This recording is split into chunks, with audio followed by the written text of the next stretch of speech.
The train clattered to a hesitant stop at the small American station, its iron wheels screeching against the tracks as if protesting the interruption. For the German prisoners of war, the rhythmic clamor of the journey had long since blurred into a monotonous cadence of exhaustion and apprehension. They stepped onto the platform with heavy boots and heavier hearts, each man weighed down not only by the physical toll of long travel, but by the shadow of uncertainty that clung to them like a persistent fog. Eyes scanned their surroundings cautiously. Every detail was catalogued, every movement noted, for they had been trained to expect danger, to anticipate hostility. Yet, instead of the chaos or grim confinement they had been bracing for, the first images that greeted them were oddly serene.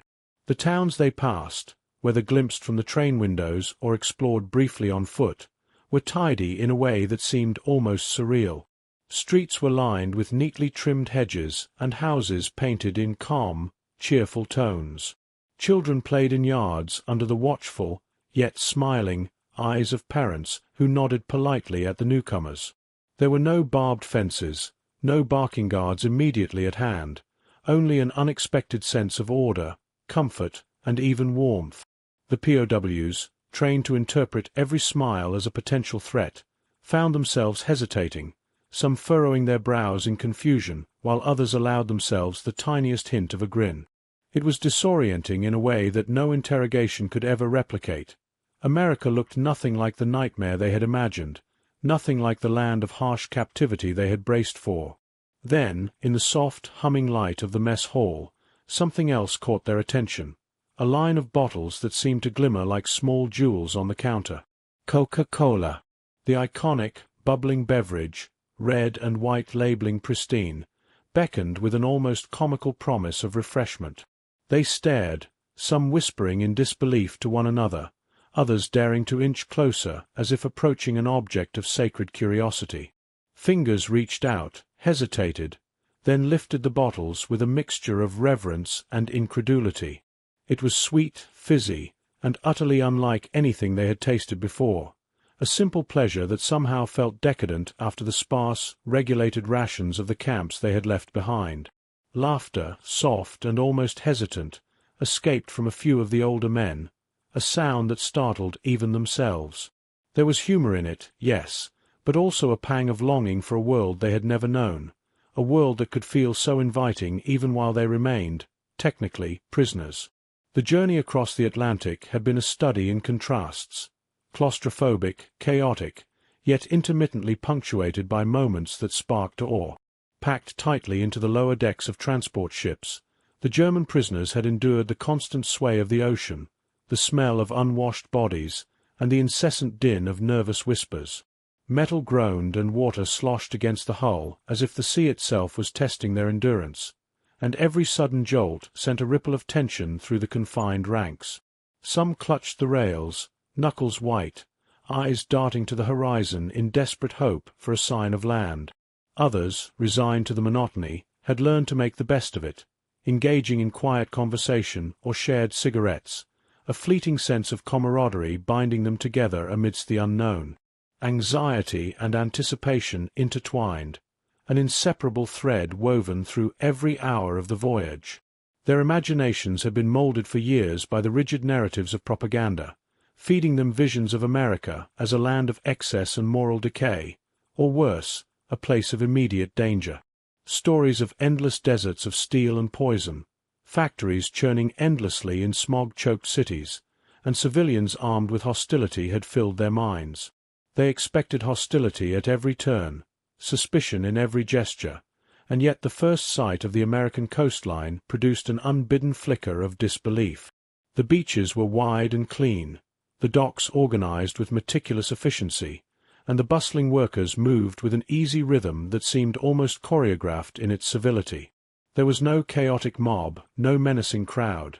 Instead, there was a sense of everyday order that, for the soldiers conditioned to fear, felt almost disarming. As the prisoners were transferred to smaller transports and trucks for the final leg of their journey, the first glimpses of a genuine American town unfolded. Streets were immaculate, lined with neatly painted houses whose yards were carefully tended. Sidewalks were free of debris, and shop windows gleamed in the morning light, each display a silent testament to abundance. The soldiers noticed fruit neatly stacked, loaves of bread that appeared almost too perfect to touch, and packaged goods in seemingly endless variety, luxuries they had been taught to believe existed only in stories of decadent American life. Here, the reality was far from exaggerated. It was tangible, approachable, and yet subtly bewildering. The locals themselves added another layer of surprise. Children waved cautiously, parents offered tentative smiles, and camp personnel moved with an easy friendliness that contrasted sharply with the soldiers' expectation of harsh, punitive oversight. Words of welcome, simple and unthreatening, floated in the air, and even the uniformed guards displayed a kind of professionalism that prioritized safety over intimidation. Every small interaction chipped away at the mental walls they had built in preparation for fear, replacing it with a cautious curiosity. This was a world both foreign and alluring, a place where the ordinary, the neatly folded laundry, the polished floors, the cheerful nods, felt extraordinary. Even the smallest, most mundane commodities inspired fascination.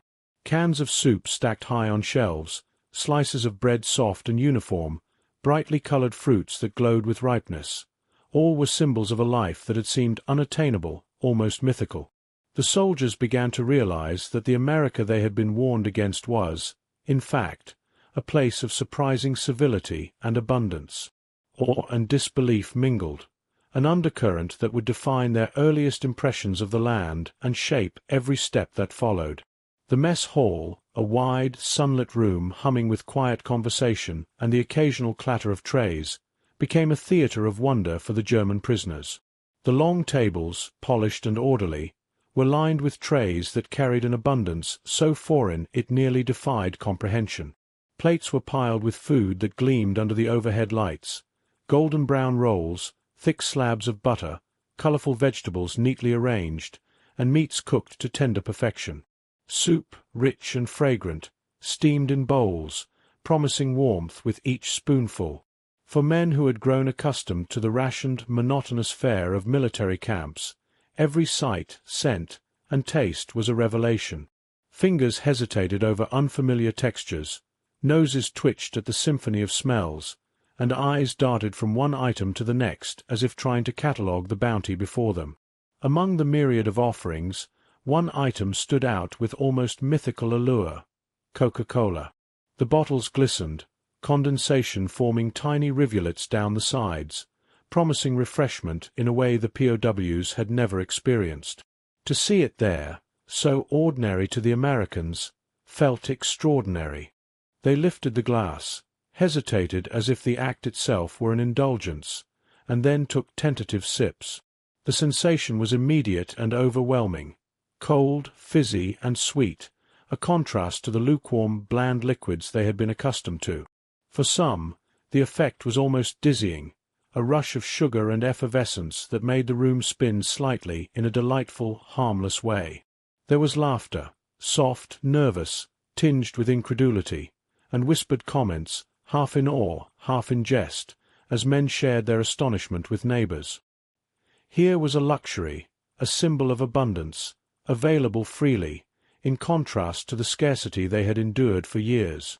Yet alongside the wonder there was a subtle, almost imperceptible edge of guilt.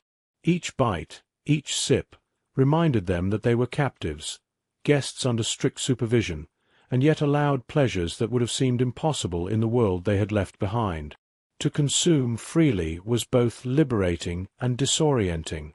Some men stole furtive glances at one another, silently negotiating whether this small indulgence was acceptable, permissible, or even ethical. It was a curious, unspoken acknowledgment that joy could exist even in captivity, a concept both novel and troubling for soldiers trained to endure hardship as a virtue. The cultural contrast was equally striking. One soldier, comparing the thick, soft bread to the dry, coarse rations of the front, murmured a thought that went largely unspoken. The richness of it all almost felt like a betrayal to the suffering they had endured. Vegetables that had been rare delicacies at home were served in generous portions. Fruits glowed with colors that seemed artificially bright in their imagination. Every detail underscored the disparity between the scarcity of their own world and the seeming limitless availability here. Snack foods, packaged and ready, were taken for granted by Americans, yet they struck the POWs as magical. Chocolate, crisp crackers, candies of flavors they had no words for. To taste these things was to glimpse a version of life unfiltered by war, one filled with small, constant pleasures, each moment a tiny rebellion against the hardship they had known. The juxtaposition of abundance and captivity, of privilege and guilt, was crystallized in the simple act of drinking Coca-Cola. The effervescence, the sweetness, the chill against their lips, it became a symbol, a touchstone for everything about America that was both bewildering and alluring. Each swallow carried with it a strange combination of delight and reflection, a reminder that even in confinement, moments of human indulgence could be found. Slowly, almost imperceptibly, laughter began to replace tension, curiosity replaced suspicion, and the soldiers started to allow themselves small, private acknowledgments of pleasure. In that room, under the hum of lights and the soft clatter of trays, the first true encounter with American abundance etched itself into memory, a moment both fleeting and unforgettable. Once the initial novelty of arrival and the dizzying indulgence of American abundance had settled, the German prisoners began to adjust to the rhythms of camp life. The routines were strict yet surprisingly manageable, a structured environment that offered both predictability and small freedoms. Days began with roll calls, the crisp morning air punctuated by the measured cadence of guards' voices as names were read and numbers counted. Afterward came chores, making beds, tidying communal areas, maintaining the grounds, and assisting with mess hall duties. The work was orderly, purposeful, and often repetitive, but it had a rhythm that the POWs could anticipate, a contrast to the chaotic uncertainty of life at the front or in transit. Tasks were designed to keep both mind and body engaged, yet they were far from grueling, providing a sense of accomplishment and an underlying stability that the soldiers had not expected to find while in captivity. Even within these structured confines, the Americans had managed to introduce comforts that softened the experience in unexpected ways. Coca-Cola, once an exotic marvel in the mess hall, became a familiar pleasure, a small ritual that marked the passing of the day. It was available in modest quantities during mealtimes or as a treat after completing chores, a sweet, fizzy reprieve that lifted spirits instantly. Snack foods, fresh fruits, and other small indulgences, once seen as luxuries, were integrated into the daily routine, transforming mundane moments into opportunities for delight. POWs began to anticipate these small treats, and they became a shared language of enjoyment, a subtle bonding agent among men far from home. The simple act of drinking a cold Coke after a long morning of work became symbolic of a new reality. Captivity did not necessarily equate to misery. Interactions with the guards further reinforced this sense of unexpected comfort. Many guards were professional but approachable, maintaining authority without unnecessary harshness. Casual conversation, shared jokes, and light teasing created moments of genuine human connection that caught the prisoners off guard. A sarcastic comment about the soldiers' clumsiness while carrying supplies might be met with a wry smile, or a guard might offer a simple word of encouragement after a particularly long day. These exchanges, brief though they were, bridged cultural gaps in subtle ways. The men could not help but notice that the guards, while enforcing rules, were not personally invested in hostility. A handshake after a game of soccer, a laugh at an awkward slip, or a friendly nod in the mess hall, all contributed to a gradual erosion of suspicion, replacing it with cautious familiarity. Psychologically, the effect was profound. Morale improved steadily as men discovered that their new environment, though restrictive in movement and freedom, could provide comfort, dignity, and even moments of joy. Yet this comfort carried a peculiar cognitive dissonance.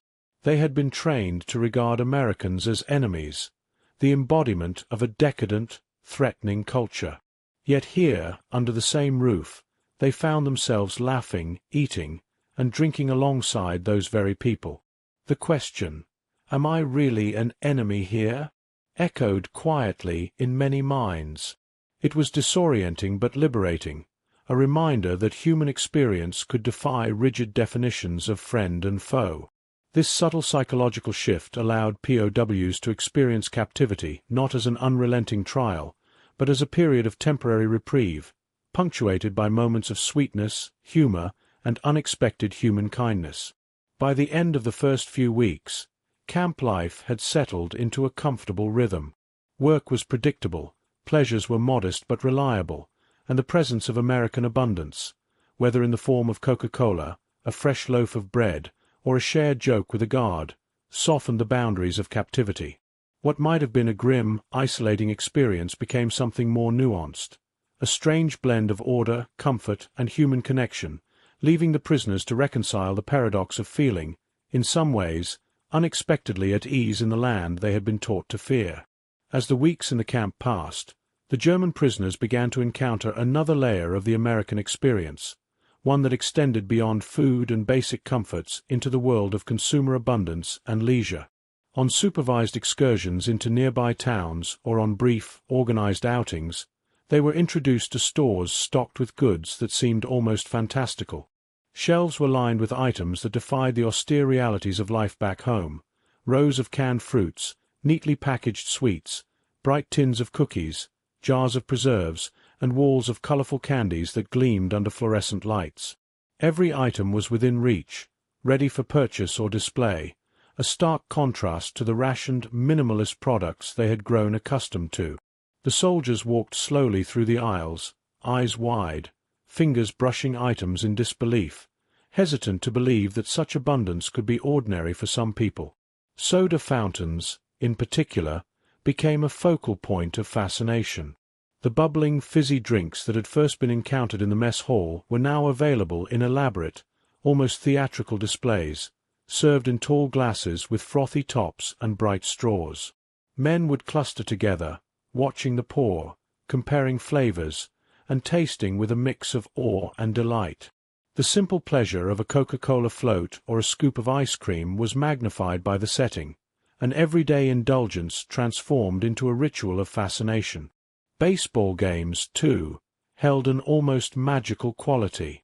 Crowds cheered in unison, vendors called out promotions, and the players moved with a rhythm and skill that seemed simultaneously familiar and entirely foreign. These experiences offered the POWs not only entertainment but a window into the values and pastimes that shaped ordinary American life, a life punctuated by enjoyment, community, and routine leisure.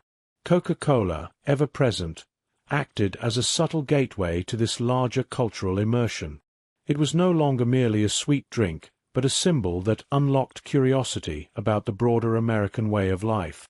The soldiers began to notice patterns: how meals were paired with soft drinks, how advertisements permeated public spaces, and how even leisure activities carried a sense of marketing and accessibility that made everyday indulgences feel effortlessly available.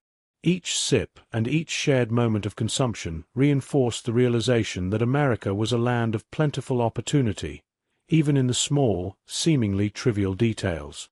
Yet this exposure also highlighted a stark contrast with the propaganda-fed myths they had carried in their minds.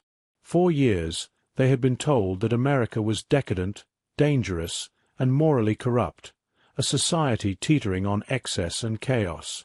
Instead, they found a world orderly, cheerful, and surprisingly inclusive. The abundance was not threatening but inviting. The energy was not menacing but celebratory. This cognitive dissonance, the clash between expectation and reality, produced both wonder and reflection. Soldiers marveled at the ease with which people accessed comfort and leisure, and at the normalization of pleasures they had once regarded as unattainable. The American consumer dream was no illusion. It was real, tangible, and deeply disorienting to men who had been taught to fear the very culture they were now quietly admiring. As the POWs settled into the routines and minor pleasures of camp life, the walls between captor and captive began to feel subtly less rigid. Shared spaces, the mess hall, the recreation yard, and even the occasional supervised outing into town, offered opportunities for moments of unexpected human connection. Small gestures, easily overlooked in a different context, took on an outsized significance here.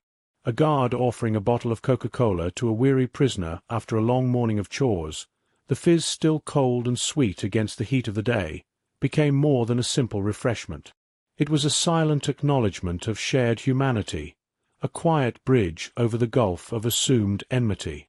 Soldiers found themselves returning these gestures with tentative smiles or words of thanks, testing the waters of kindness that seemed so foreign, yet so welcome, in a world previously defined by suspicion. Informal conversations began to thread their way into daily interactions.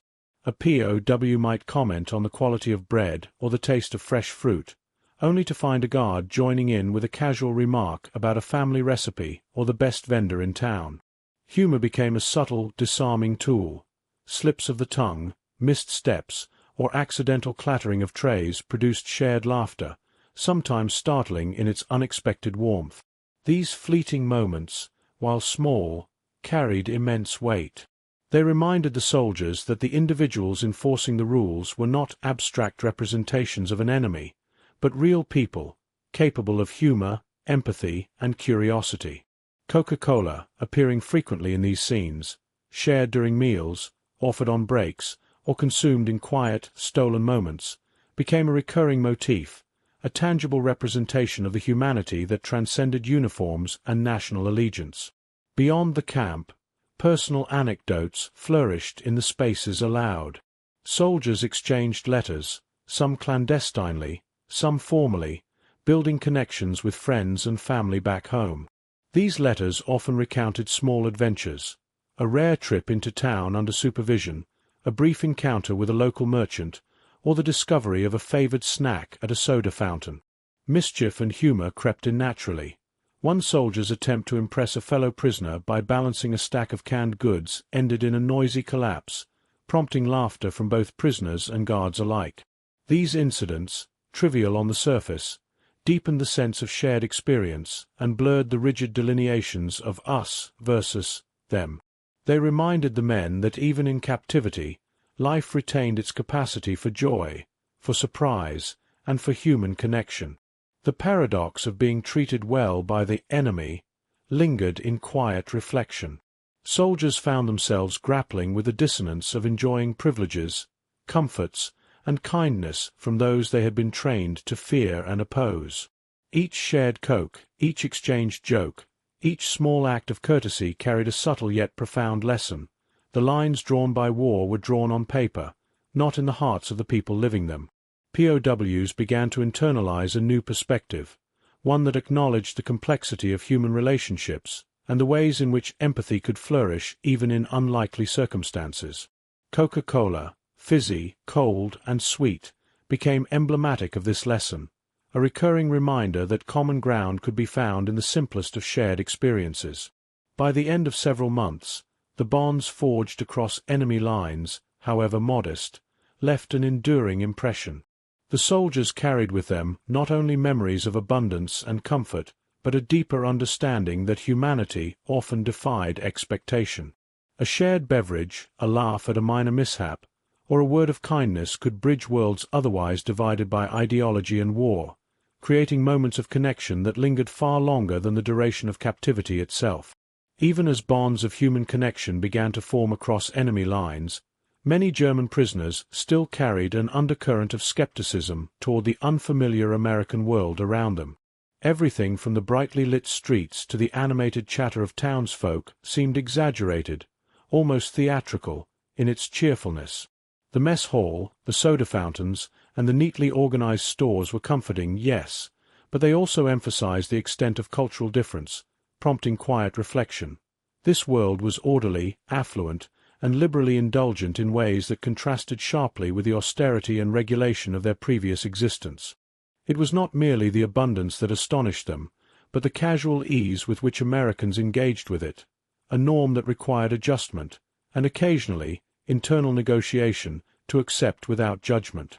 Leisure culture, in particular, became a point of fascination and adjustment. Soldiers were invited to watch movies during supervised screenings, to listen to the rhythmic beat of jazz and swing on radios, and to witness, from a cautious distance, the communal rituals of baseball and town festivals. Diners, bustling with families and children, offered a starkly different atmosphere from the silent, regimented mess halls of the camps. For many, the casual mingling, the unhurried consumption of food and drink, and the openness of public spaces were simultaneously disorienting and alluring.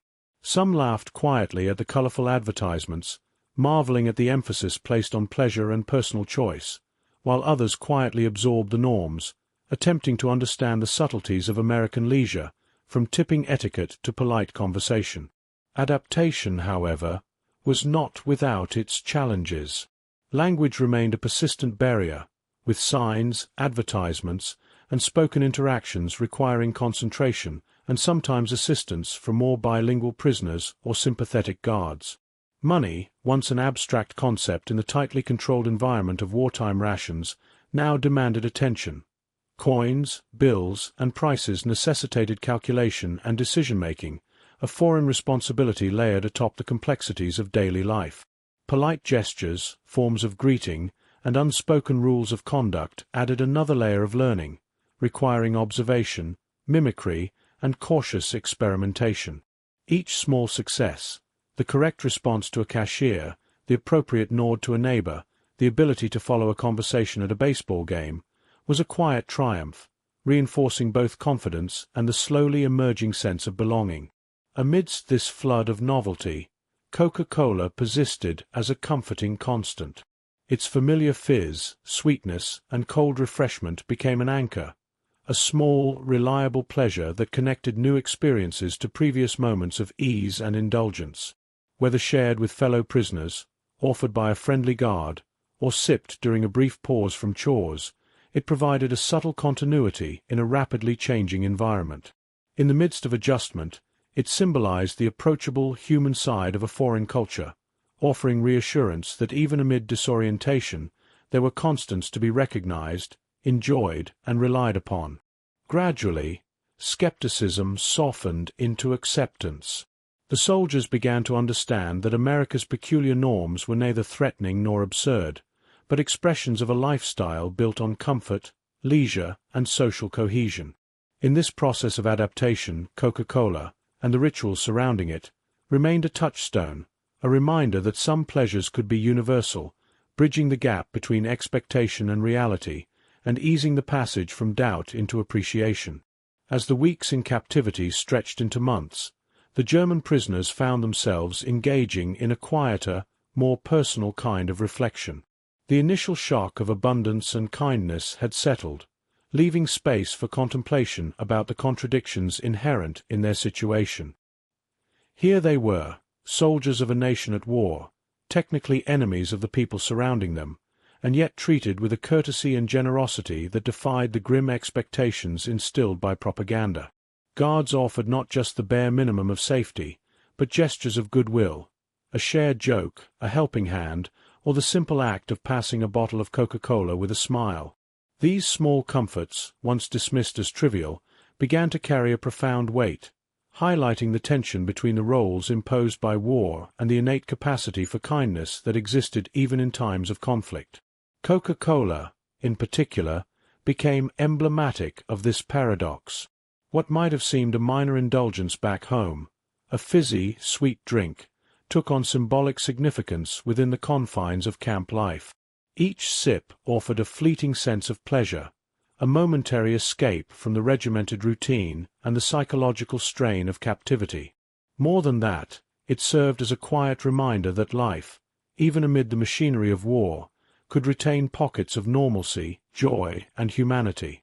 Soldiers would often pause in the mess hall, bottle in hand, and watch the world around them. The orderly routines, the laughter of men finding amusement in small adventures, the unguarded smiles exchanged with those who technically held authority over them. These moments crystallized an understanding that human experience was neither dictated solely by nationality nor limited by conflict. Internal dialogue became a steady companion. Many soldiers silently grappled with the notion that they could, in some ways, feel safe, cared for, and even content within the walls of captivity. Thoughts of survival intertwined with a tentative, almost surreal sense of hope. Some began to refer to their environment, half-jokingly, as a form of paradise. Not a paradise of freedom, certainly, but a place where the harshness of war was softened by abundance, respect, and small pleasures. The irony was not lost on them. They had trained to fight, to endure deprivation, and to resist, and yet here they were, slowly surrendering to the recognition that well-being could exist even for the enemy. This reflection extended beyond immediate comforts into a broader recognition of shared humanity. The POWs observed that beneath uniforms, ranks, and national allegiances, there was a common desire for dignity, kindness, and small joys. Every act of courtesy, every laugh shared, and every sip of Coca-Cola reinforced the realization that human connection transcended conflict. War could define roles, boundaries, and allegiances, but it could not erase empathy, humor, or the simple capacity to offer care to another person. In this understanding, the men discovered a quiet, powerful truth. Even amid the chaos of a global conflict, the bonds of shared humanity could survive, offering hope and perspective that endured far longer than any immediate fear or hardship. As the months of captivity drew to a close, subtle signals began to indicate that the period of confinement was nearing its end. Paperwork arrived in neat stacks, inspections became more frequent and formal, and whispered conversations among guards suggested that arrangements were underway for repatriation. The prisoners, who had long acclimated to the rhythms of camp life, began to notice a quiet shift in atmosphere. Routines that had once seemed endless now carried an undercurrent of finality.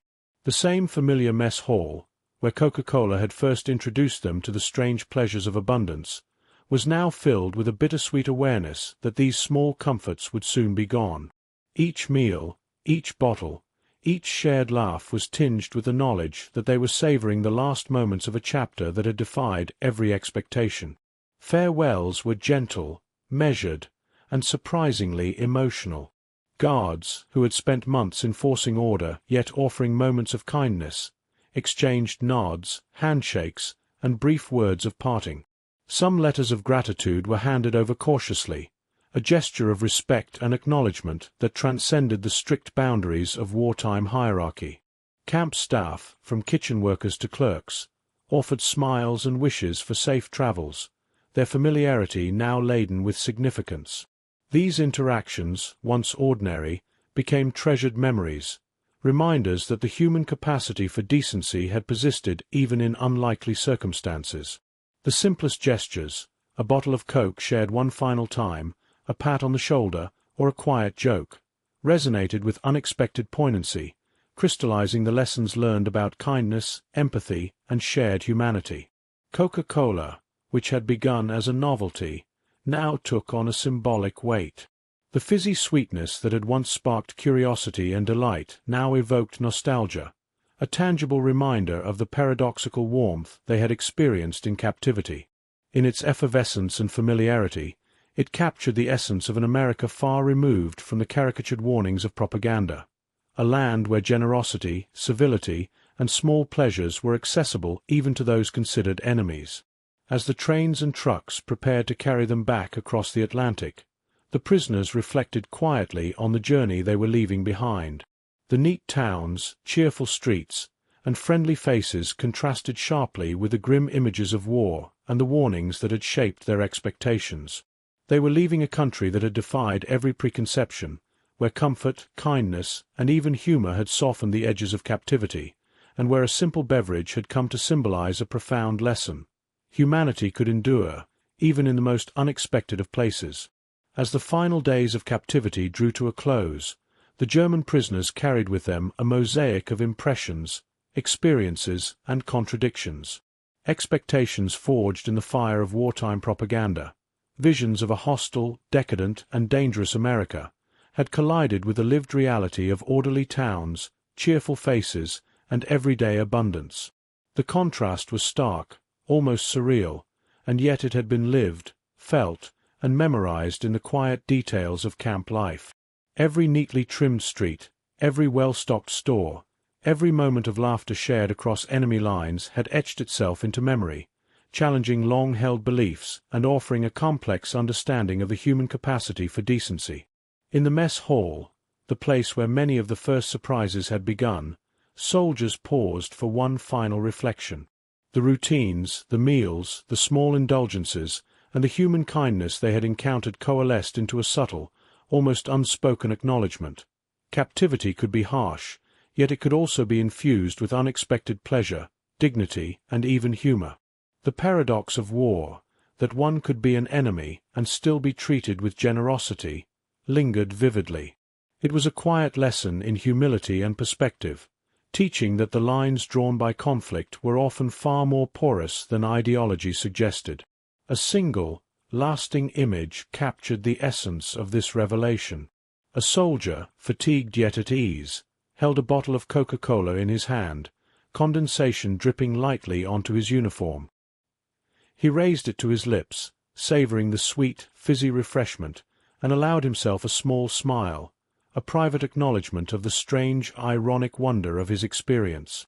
Around him, the world hummed with routine, yet in that moment, he seemed to embody the resilience of human spirit, the enduring appeal of small joys, and the quiet triumph of connection and comfort amidst circumstance. As the prisoners prepared to board the transport that would return them to Europe, the image lingered, not merely of a drink or a smile, but of the extraordinary power contained in simple pleasures. Coca-Cola had become a symbol of much more than refreshment. It represented curiosity, wonder, empathy, and the enduring capacity for joy, even in confinement.